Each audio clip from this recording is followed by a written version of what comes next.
Chaque jour, Charles et Carole vous présentent la leçon de l'école du sabbat.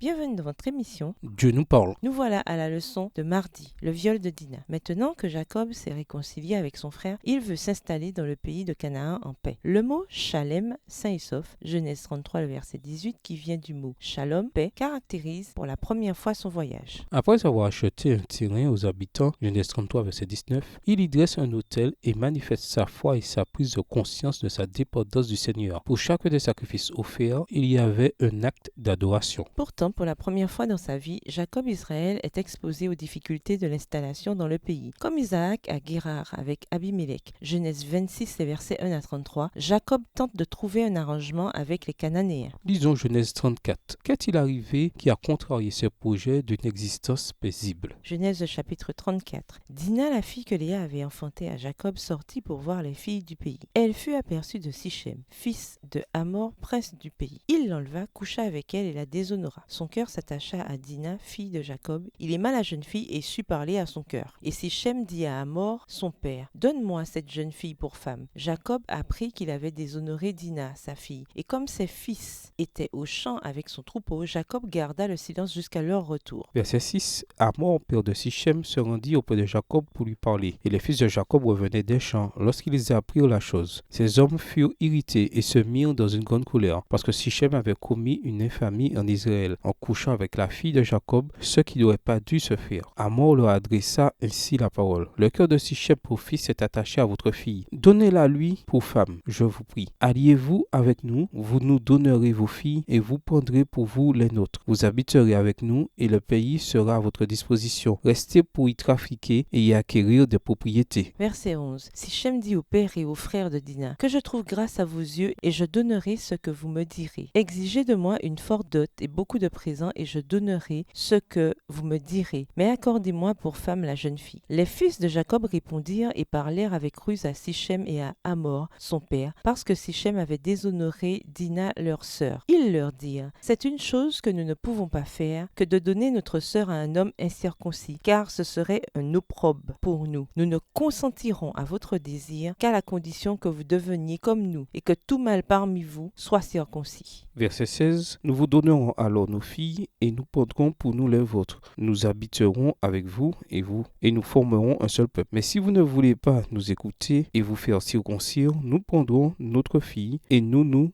en irons. Leurs paroles eurent l'assentiment de Hamor et de Sichem, fils de Hamor. Le jeune homme ne tarda pas à faire la chose, car il aimait la fille de Jacob. Il était considéré de tous dans la maison de son père. Hamor et Sichem, son fils, se rendirent à la porte de leur ville, et ils parlèrent ainsi aux gens de leur ville. Verset 21. Ces hommes sont paisibles à notre égard. Qu'ils restent dans le pays et qu'ils y trafiquent. Le pays est assez vaste pour eux. Nous prendrons pour femmes leurs filles et nous leur donnerons nos filles. Mais ces hommes ne consentiront à habiter avec nous pour former un seul peuple qu'à la condition que tout mâle parmi nous soit circoncis, comme ils sont eux-mêmes circoncis. Leurs troupeaux, leurs biens et tout leur bétail ne seront-ils pas à nous? Acceptons seulement leurs conditions pour qu'ils restent avec nous. Tous ceux qui étaient venus à la porte de la ville écoutèrent Hamor et Sichem, son fils, et tous les mâles se firent circoncire, tous ceux qui étaient venus à la porte de la ville. Le troisième jour, pendant qu'ils étaient souffrants, les deux fils de Jacob, Siméon et Lévi, frères de Dina, prirent chacun leur épée, tombèrent sur la ville qui se croyait en sécurité et tuèrent tous les mâles. Verset 26. Ils passèrent aussi au fil de l'épée Hamor et Sichem, son fils. Ils enlevèrent Dina de la maison de Sichem et sortirent. Les fils de Jacob se jetèrent sur les morts et pillèrent la ville parce qu'on avait déshonoré leur sœur. Ils prirent leurs troupeaux, leurs bœufs et leurs ânes,